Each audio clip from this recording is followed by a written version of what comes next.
How is it that you are able to carry this out? This has to be a heavy load on you. It is, but when I hear that mom say, I don't know how I would have gotten through this without you, and I had walked into that room as a stranger, and you can tell by the tension in the room when we walk in that they really don't want to talk to you. One of the casualty officers that I've worked with says, I don't know how you do what you do. He says, you walk in the room, and he says, and that tension was so thick, and he says, and all of a sudden, he says, you're like a calm to the storm. On April the 27th, 2021, Honoring Our Fallen will officially turn 10 years old. 10 years that we officially became a nonprofit. Laura Herzog, I'm the founder and executive director of Honoring Our Fallen. Henry DiCarlo, supporter, and also with KTLA Channel 5.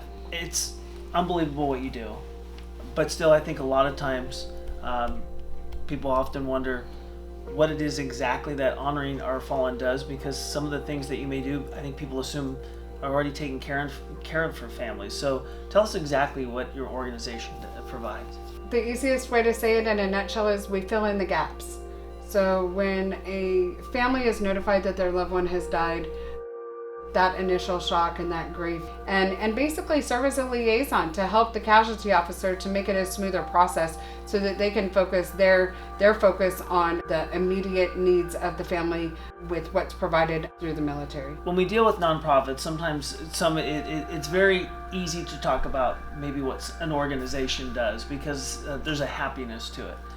Unfortunately, you're dealing with somebody who has died and a family that is grieving.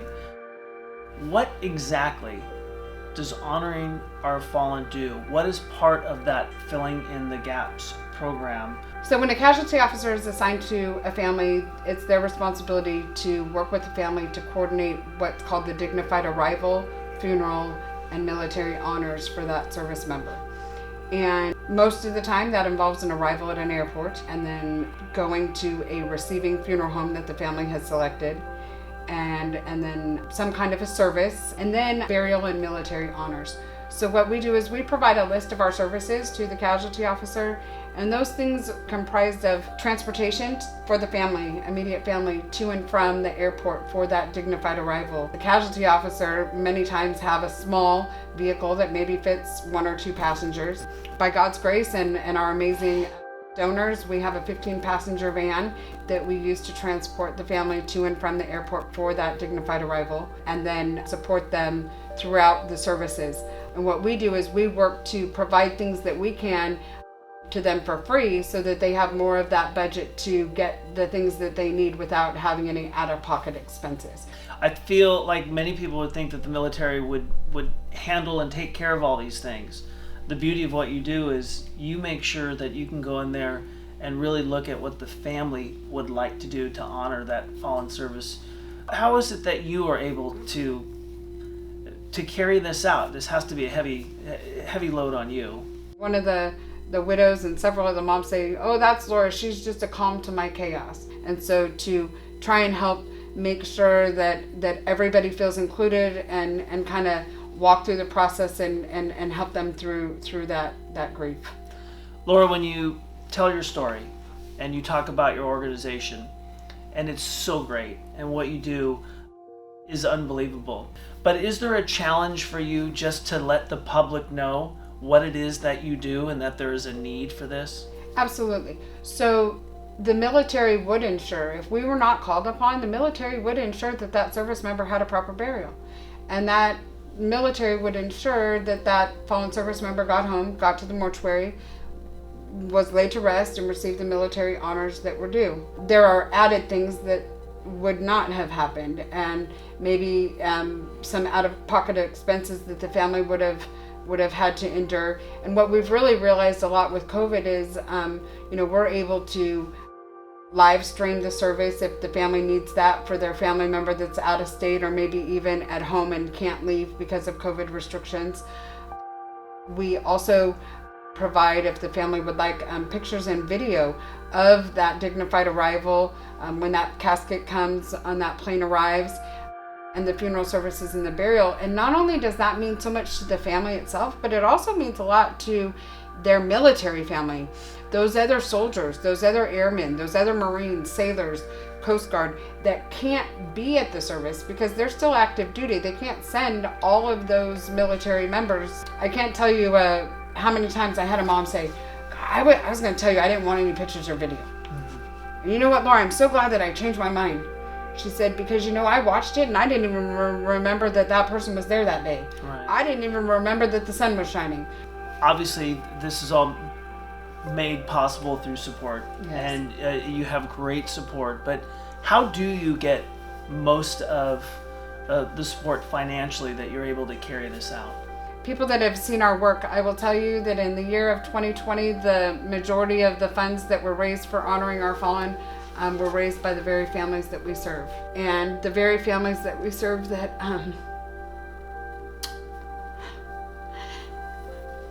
we don't charge the families for our services. That's not what it's about. Our services are free to them. And we tell them that. And then they come back. And they say, I'm making this donation in honor of my son so that you can help the next family. They will often say, a lot of what you've been asking is that the general public doesn't understand what we do. And so we provide them the support during the funeral services and during the burial. Sometimes we're not called upon because sometimes that casualty officer didn't know that they could call us. We're one of 30 organizations that provide different services listed on a list, but they didn't have time to call to see who did what. And we connect with that family afterwards. And so we have the widows retreats, the moms retreats, the other support events that we have to introduce those families to each other. It's a reunion they'll never forget. What can I get you to drink, Marlene? Oh my God! Debbie Daniels flew in from Chicago to surprise her dear friend Marlene Shaw of Temecula. I'm so happy that she's here. I am. I am so happy that she's here. The military moms first became friends when their sons were deployed to Afghanistan in fall of 2011. Just 8 weeks into their deployment, Debbie's son Nick was killed by an improvised explosive device. About 14 months later, Marlene's son Chris Singer was also killed in Afghanistan. I think they actually brought us together. They knew we would need each other. We've been through a lot together, so Good and bad. good and bad. Marlene and Debbie are lacing up their walking shoes for their second 5K race on the base in Los Alamitos. Some of the proceeds benefit Honoring Our Fallen, an organization that unites and supports women who have lost their sons or husbands in service to our country. I know our boys are looking down at us and they're proud of us for keep going and being there for the boys and for each other. As mothers of fallen soldiers, they share a bond that has helped widen their circle of support, a friendship that will go the distance. We're going to walk together side by side and honoring both of our sons. As long as there's no running involved, Yeah. I'm good. I'm good. Yeah, no running. Do you envision you taking on a role that is going to be this, where you'll be involved with casualties across the country, or are you thinking this is just something you're going to do for maybe local families that have an unfortunate death? When I started the organization, it was to fill in the gap and fill in the gap in regards to going back and crossing the T's and dotting the I's and helping navigate through the airport, all the coordination that has to go on logistically behind the scenes, because those casualty officers are active duty military members themselves. So they have their full-time duty in the military, and that doesn't go away. So their work that they do full-time on a day-to-day basis is stacking up on their desk. So when I started the organization, it was to help them navigate here locally. Who do you call at LAX? Who do you call at Ontario? Who do you call at John Wayne? Do you need a police escort? Who do you call at the CHP? Who do you work with within the different local cities within the Orange County, LA County, Riverside County area to coordinate what needs to be coordinated based on the family's desires? I knew that there was a way that I could help that casualty officer navigate that in a more simplistic form, and had no idea that what was going to happen was that casualty officer that I worked with was going to end up finishing their 2 years in the state of California and then get moved back to North Carolina, get moved to Florida, get moved to Texas, and take my phone number with them. And so I made a joke that my name was on this secret wall that only first sergeants could see. And then the next person said, "That's no joke, ma'am." He says, "We happen to keep very important phone numbers, and anytime any of us find out that when that call comes in from headquarters Marine Corps, we kind of have it as a standard that the first person that we call is Laura." Wow. So, and that's, it's a call that I never wish I had to get, but I'm humbled and honored that it comes, and that they trust me, and that they know that I'm going to help them navigate through that and provide that support, not only to them, but to the escort and to the family. What are some other ways for the person out there that says, hey, you know what? I have $20 and I'm happy to give that $20, and you're happy for those people that are able to give what they give. But how else can people help you and help this that maybe goes beyond just, a personal donation? We have volunteers, so the volunteers to help with our events. And then we do have our retreats. We also have our Children of the Fallen Christmas program. We want to send random acts of love to families of the fallen. So maybe they have a piece of property that they could donate for a use for one of our retreats. And the retreats are an opportunity. Those are the healing opportunities where we can bring these moms, these widows, these sisters, and these families together so that they can meet each other and connect with each other. But it's also really therapeutic for me too, right, because I get to be on the other side of that dark day with that mom, where I can still hear in my head her scream and her cry over that black draped casket, but then I can laugh with her, and I can we can tell stories, and so we can be on the other side of that dark day. The other thing is that we do need the corporate funding, because it's time. Honoring Our Fallen will turn 10 years old officially 10 years old as a charity on the 27th of April of 2021 this year, and it is my goal. And our board, and we had our forward operating plan, if you will, 3 years to 5 years. I would like to hire 2 or 3 more people that we can hire full time that will work these missions.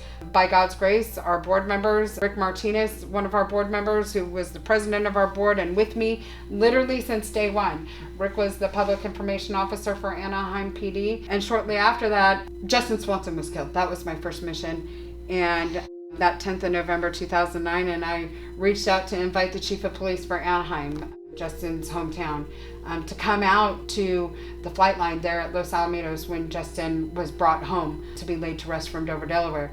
And Rick and I reconnected then. I'll never forget the board meeting where I stood up in front of the board and I said, well, we're going to do this, this, this, and this. And they all looked at me, because the balance in the bank account was $236. And they looked at me and they said, how are you going to do that? We're going to do it. And we did.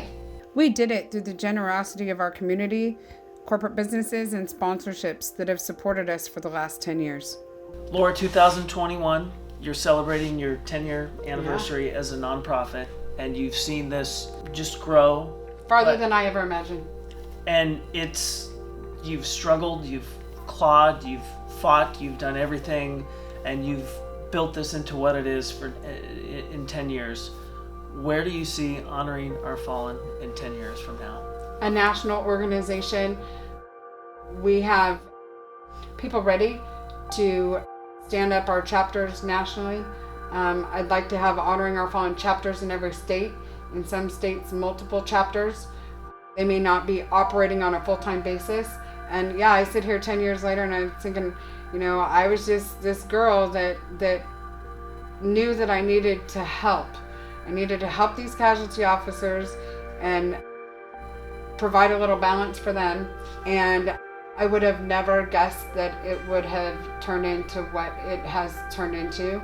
And it's all by God's grace. Laura, thanks for sharing this journey and the fine work that you're doing. And I think I speak for all of us out there that we congratulate you for 10 years of a tremendous service that you're providing to men and women that have paid the ultimate sacrifice and to their families. So thank you for everything that you do, and thank you for sharing your story, and we hope for many more years of Honoring Our Fallen.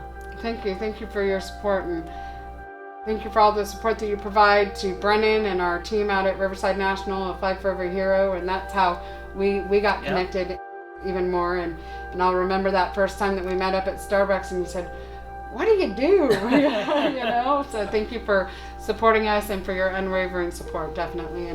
And it takes a village to support the families, and we're thankful to have you as a part of our village and our team out there. There's so many that I could mention and thank that help behind the scenes, and thank you for being one of those behind the scenes that helps us make it happen for them. My pleasure.